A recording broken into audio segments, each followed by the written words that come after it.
दुनिया भर के मुसलमानों को उकसा करके इजराइल जो है वो बुरी तरीके से फंस चुका है, क्योंकि बीते दिनों मस्जिद अल अक्सा में किस तरीके से नेतन्याहू के मंत्री ने घुस करके दौरा किया, जिसके बाद दुनिया भर के मुसलमान जो हैं वो इजराइल के ऊपर भड़क चुके हैं। इस खबर में आप थंबनेल पर एक खबर देखेंगे, पर इजराइल से जुड़ी 4 खबरें आप लोगों के सामने रखूंगा, जहां पूरी दुनिया में जलालत का सामना बेंजामिन नेतन्याहू को करना पड़ रहा है। आदाब, नमस्कार, अस्सलाम वालेकुम नाज़रीन। पल पल न्यूज के न्यूज रूम से मैं हूं आपके साथ नदीम अकरम। जी हां, इजराइल की हरकत पर दुनिया भर के मुसलमान जो हैं वो भड़क चुके हैं और 14 अरब देशों ने अब यह फैसला कर लिया है कि जो मुस्लिम देश इजराइल के साथ अपने संबंध को मजबूत करेगा उसके खिलाफ बिगुल फूंका जाएगा। तो वहीं मस्जिद अल अक्सा के अंदर ज़ायोनी शासन के मंत्री के जाने से संयुक्त राष्ट्र संघ बुरी तरीके से बेंजामिन नेतन्याहू पर भड़का है और 40 साल बाद इजरायली जेल से रिहा हुए फिलिस्तीनी बुजुर्ग ने क्या कुछ कहा है उसे भी आपके सामने रखूंगा। ये तमाम तस्वीरें जो हैं वो सामने आ रही हैं, एक एक कर इस रिपोर्ट पर नजर डालते हैं। मस्जिद अल अक्सा के प्रांगण में इजरायली मंत्री इतमार बेन गिविर के घुसने की घटना से व्यापक रूप से पैदा होने वाले आक्रोश के बाद संयुक्त राष्ट्र संघ ने अवैध ज़ायोनी शासन को कड़ी फटकार लगाई है।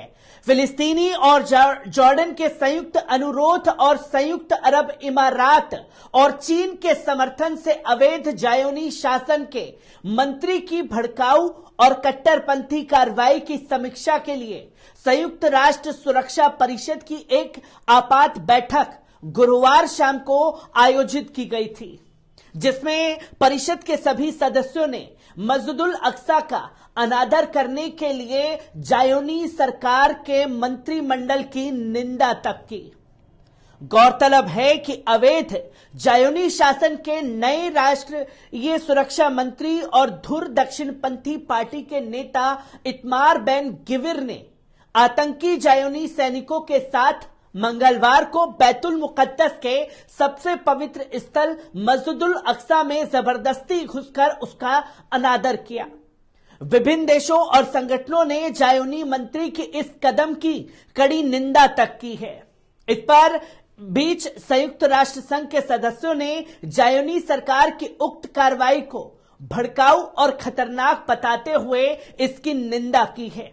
बैठक की शुरुआत में पश्चिम एशिया, एशिया और एशिया प्रशांत क्षेत्र के संयुक्त राष्ट्र महासचिव के सहायक मोहम्मद खालिद अल खियारी ने कहा कि इस दौरे के समय या उसके बाद किसी प्रकार की कोई हिंसा नहीं हुई, मगर यह दौरा विशेष रूप से भड़काऊ है, क्योंकि बेन गिविर अतीत में यथास्थितिवाद में बदलाव की पैरोकारी कर चुके हैं। अल खियारी ने कहा कि अतीत में भी पहले कई बार देखा जा चुका है कि बैतुल मुकद्दस के पवित्र स्थलों पर हालत बेहद नाजुक बने हुए हैं।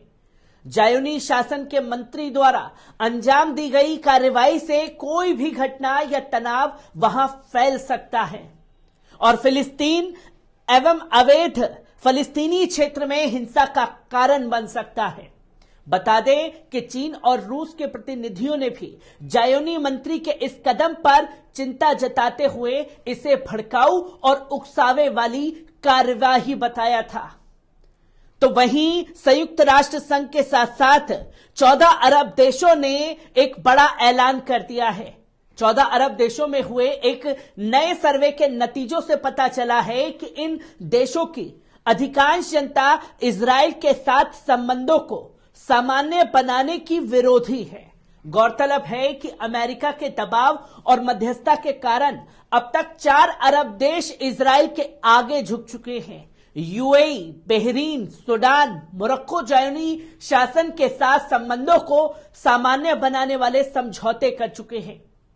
इसी तरह से कहा जा रहा है कि सऊदी अरब जैसे कुछ अन्य अरब देश भी इसी रास्ते पर आगे बढ़ना चाहते हैं, लेकिन इन देशों की जनता इसका कड़ा विरोध कर रही है।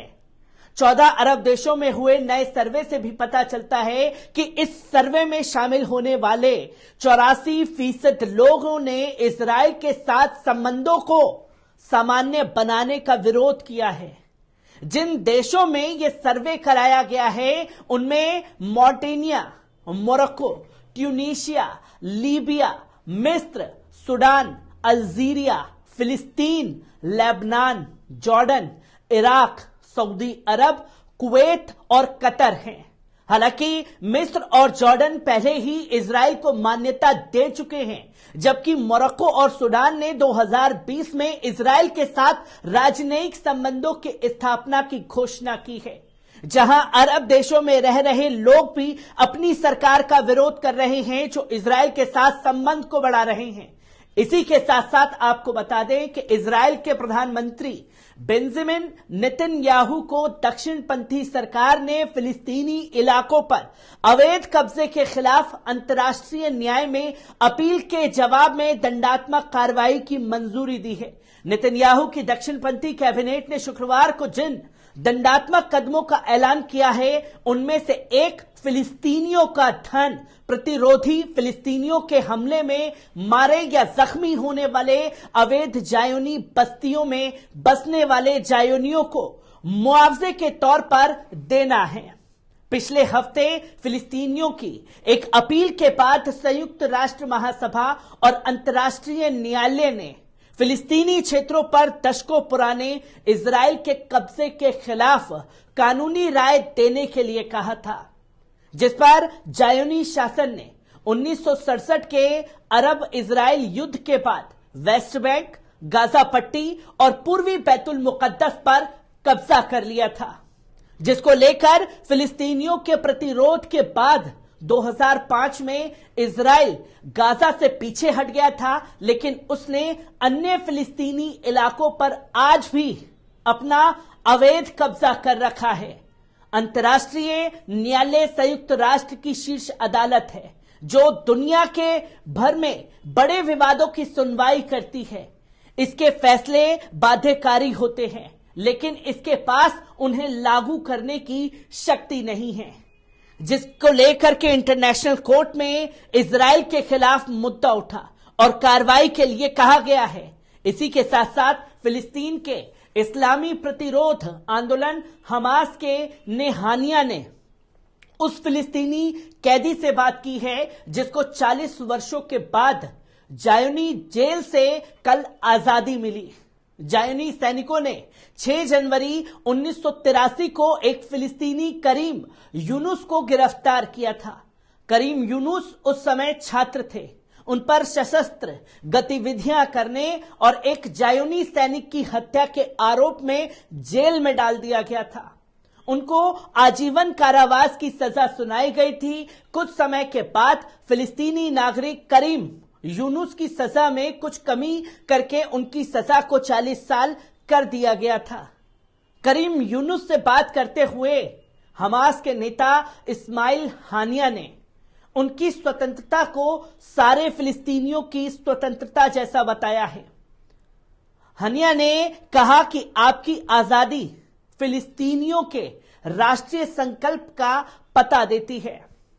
उन्होंने साफ तौर पर कहा कि जायोनी जेलों में बंद फिलिस्तीनियों को स्वतंत्र कराने के लिए इस्लामी प्रतिरोध आंदोलन हमास अपने प्रयास लगातार जारी रखेगा। फिलिस्तीनी सूत्रों के अनुसार वर्तमान समय में जायोनी जेलों में कम से कम 4500 से ज्यादा फिलिस्तीनी कैदी बंद हैं। इन 4500 फिलिस्तीनी कैदियों में 131 महिलाएं हैं और 175 बच्चे शामिल हैं, जो कि इजराइल की जो ये तानाशाही फिलिस्तीनियों के खिलाफ चल रही है उसके खिलाफ संयुक्त राष्ट्र संघ भी जम करके खड़ा हो गया है और 14 अरब देशों ने भी इजराइल के खिलाफ बिगुल फूंक दिया है। और जो अरब देश खासतौर पर इजराइल के साथ अपने संबंधों को मजबूत बनाने पर लगे हुए हैं, उनकी आवाम ही अब उनके खिलाफ मोर्चा खोलती हुई दिखाई दे रही है।